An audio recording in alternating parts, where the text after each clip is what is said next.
Olá amigos, meu nome é Ederaldo Paulo da Silva, eu sou advogado e professor de processo civil.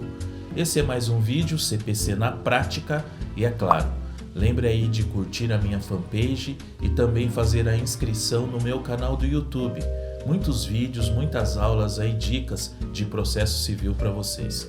Nossa aula de hoje nós vamos tratar sobre consignação em pagamento. Pois bem, colegas, nós temos no nosso Código de Processo Civil os artigos, os dispositivos que tratam da consignação em pagamento. Eles estão lá a partir do artigo 539. Mas eu gostaria de, nessa aula, começar a tratar com vocês de que essa consignação em pagamento, muitos doutrinadores entendem que ela se trata, na verdade, de uma execução ao contrário.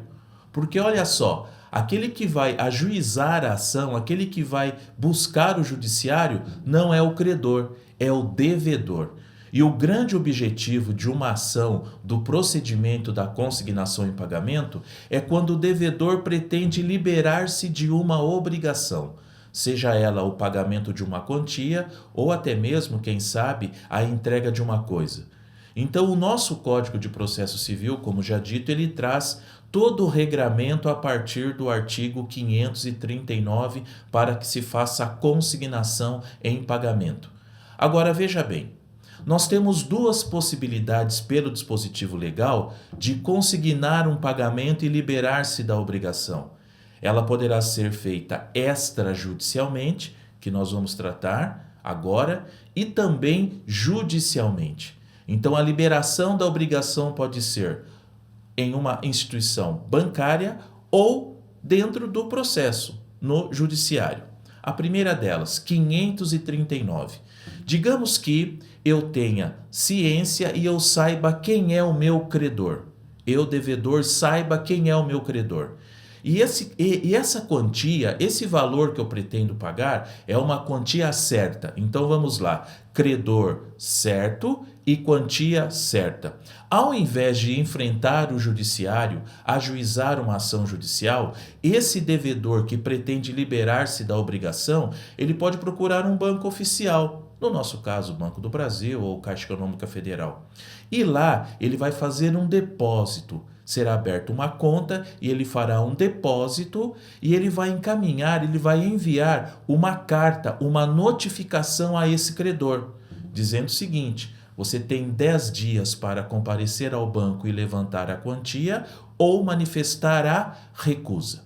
Então vamos lá, eu esqueço o fórum, eu esqueço o processo. A primeira modalidade de se consignar um pagamento é dirigindo-se diretamente a uma instituição financeira, desde que seja o credor certo, eu sei quem é o credor, eu já identifiquei o meu credor e a quantia também seja uma quantia certa.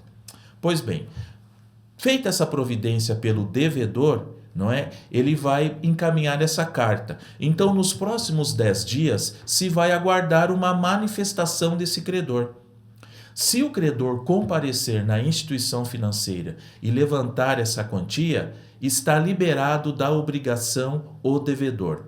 Agora tem um detalhe: esse credor, ele pode encaminhar ao banco uma carta manifestando a sua recusa, que o valor não é o valor integral, que a obrigação não deveria se dar daquela forma, ou seja, é importante, importantíssimo, e a própria sequência dos códigos indicam que esse credor se manifeste expressamente. Eu costumo dizer nas aulas, nada de ligar para o gerente do banco, ou então falar, eu não aceito, eu não vou lá. Se não tomar a providência de manifestação expressa, a dívida, não é? Essa obrigação, ela vai estar quitada. Então, o credor que recebe carta de um banco dizendo, olha, foi feita uma consignação aqui em seu nome, ele deve comparecer sim à instituição financeira.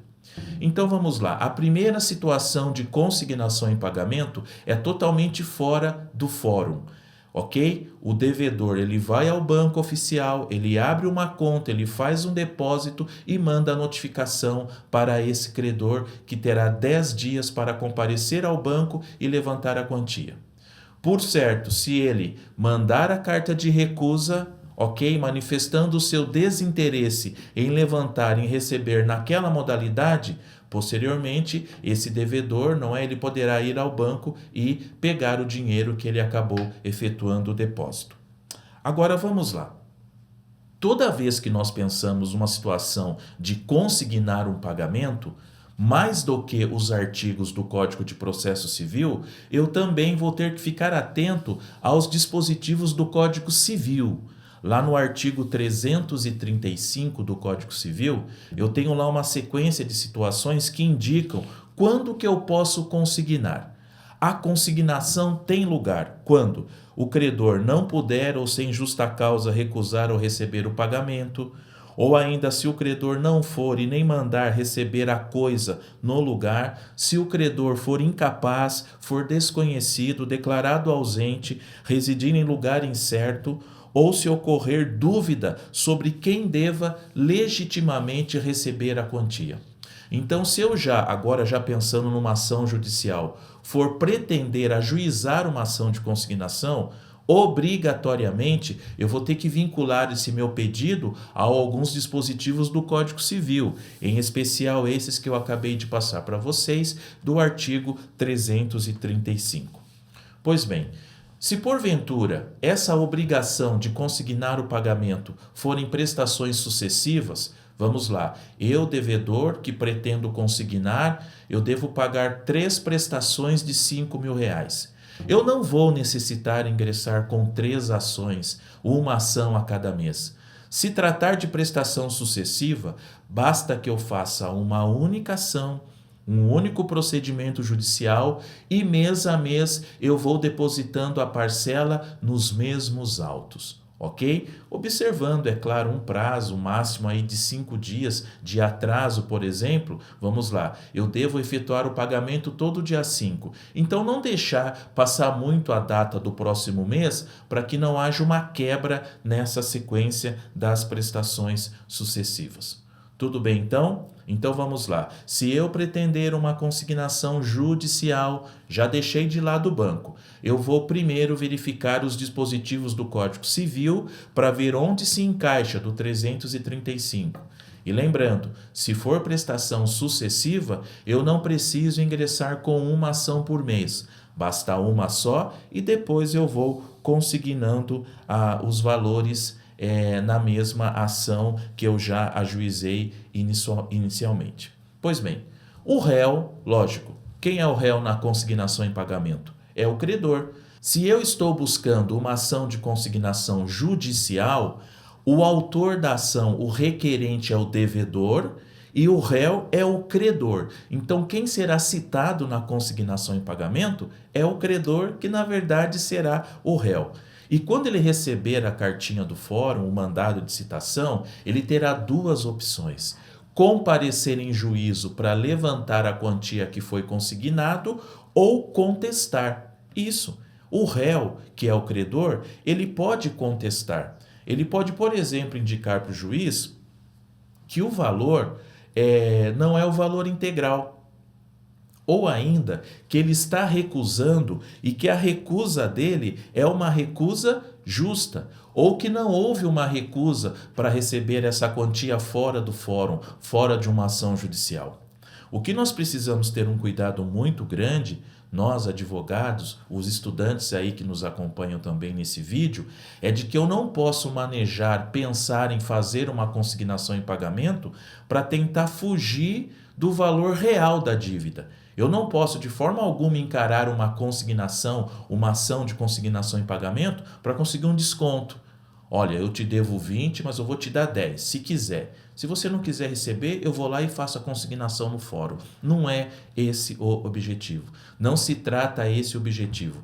A consignação em pagamento tem lugar nas regras do artigo 335 do Código Civil, que nós já estudamos aqui. Eu desconheço quem é o credor, eu não sei onde está o credor é ausente, eu tenho dúvida para quem pagar, aí sim cabe a ação de consignação em pagamento, ou até mesmo no banco. O que é fato é que eu não posso pensar numa consignação em pagamento apenas para conseguir um desconto. Então vamos lá, se eu optar pela ação judicial, eu distribuo a ação de consignação em pagamento, o juízo competente para receber essa minha petição inicial é o juízo do local onde a obrigação deve ser feita, eu elaboro uma petição inicial e vamos lá. Elaborei a petição inicial, são duas situações. Se eu tentei o banco e o credor não foi lá receber, vamos lembrar? Eu já fiz o depósito. Então, dentro de 30 dias que eu fiz o depósito no banco, eu posso ajuizar a ação e já apresentar ao magistrado esse comprovante de depósito. Tudo bem? Tá. Eu não tive a opção do banco. Eu entrei direto com a ação judicial. Se eu busquei diretamente a ação judicial, eu distribuo e aguardo o juiz autorizar, deferir para que eu faça o depósito no prazo de 5 dias. O juiz deferindo, eu faço o depósito, daí sim terá o andamento do processo com a citação do réu, que é o credor, para que ele venha levantar o dinheiro ou manifestar a recusa, contestar. O que é fato, colegas, é que a partir do momento, já na judicial, onde o juiz defere o depósito, que eu faça o depósito, se eu não o fizer, a ação será julgada o quê? Extinta, sem resolução de mérito. Tudo bem? Pois bem, algumas pessoas me questionam: ô Ederaldo, e se o meu cliente que chega no escritório e fala: olha, doutor, eu quero fazer uma consignação em pagamento, mas daí durante a entrevista ele me fala que a consignação que ele pretende fazer são de aluguéis. E daí? Como é que fica? Bom, tratando-se de prestação, tratando-se de consignação de aluguel, eu esqueço o Código de Processo Civil e vou lá para a Lei de Locação do Inquilinato, Lei 8.245/91. É lá que se encontram todas as regras para que eu possa fazer a consignação em pagamento de um aluguel. E outra coisa importante, vamos imaginar, sai um pouquinho da nossa seara aqui do Código de Processo. Eu estou na Justiça do Trabalho e lá também o reclamado, ele precisa se liberar da obrigação, pagar o reclamante. E naquelas situações aqui do Código Civil, o que ele pode fazer? Ele pode também fazer a consignação em pagamento na Justiça do Trabalho. Então vamos lá, eu tenho a consignação em pagamento com os dispositivos do Código de Processo Civil, ok? Eu posso consignar aluguéis, mas daí, logicamente, observando as regras da Lei de Locação, Lei 8.245, e eu também posso perfeitamente fazer uma consignação em pagamento na Justiça do Trabalho. Já partindo para a parte final do nosso vídeo, só lembrando um detalhe. Lembrando, o réu é o credor. Se eu ajuizo uma ação, eu ingresso com uma ação, e o réu, que é o credor, vai lá e levanta, o processo será extinto. Mas assim mesmo, o réu, que é o credor, será condenado ao pagamento das custas, despesas e também dos honorários de sucumbência. O fato dele falar: mas nossa, eu nem contestei, eu não resisti à pretensão.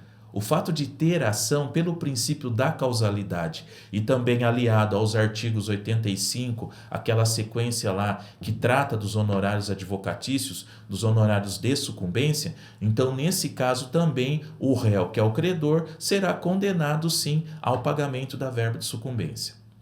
É evidente, numa situação contrária, que a ação de consignação em pagamento é julgada improcedente, quem arca com a verba de sucumbência é o autor da ação, que é o devedor, ok? Digamos que o réu, que é o credor, consegue provar judicialmente que a recusa foi devida, que o valor depositado foi insuficiente. Então, nessa modalidade, nada impede, lógico, que a ação de consignação em pagamento seja julgada assim improcedente. Uma outra questão prática que também está no Código de Processo Civil. Digamos que eu, que sou o réu e sou o credor, verifico lá que foi consignada uma quantia de R$ 15.000. Só que o que eu entendo que é o devido, e eu tenho prova disso, que o valor devido é de 20. Então, o que eu posso fazer? Se eu comparecer no fórum, ok, eu posso levantar essa quantia, que é a quantia incontroversa de R$ 15.000, e daí segue a ação para se verificar se me é devido ou não esse valor de 5.000. já que ele consignou 15, mas na minha conta é 20. Então vamos lá, nada impede que durante uma ação de consignação em pagamento o valor que foi depositado incontroverso seja levantado pelo credor. Tudo bem, colegas? Muitas pessoas me questionam, Ederaldo, e quando a quantia que é depositada em dinheiro fica lá no fórum e ninguém aparece para levantar? Só lembre de uma coisa, eu sou o autor da ação, eu sou o devedor, eu cumpri com a minha parte, eu depositei. Eu estou liberado da obrigação. Então, nessas modalidades de valores consignados, onde o credor não aparece para levantar, o próprio artigo do Código de Processo Civil, lá no finalzinho, lá no 548, ele já indica, será convertido em arrecadação de coisas vagas. Nós temos duas possibilidades de consignação em pagamento: bancária, extrajudicial ou a judicial. É você verificar qual é a sua melhor modalidade, o que lhe trará uma maior efetividade. E lembrando, não posso encarar a consignação em pagamento como uma forma de conseguir um desconto. O réu, que é o credor, ele vai contestar. E se a contestação dele for aceita, se a recusa dele for aceita pelo judiciário, a sua consignação em pagamento poderá ser julgada improcedente. Gostou do vídeo? Então lembre-se, curta a minha fanpage e também faça a inscrição lá no meu canal do YouTube. CPC na Prática, até a próxima aula. Um abraço.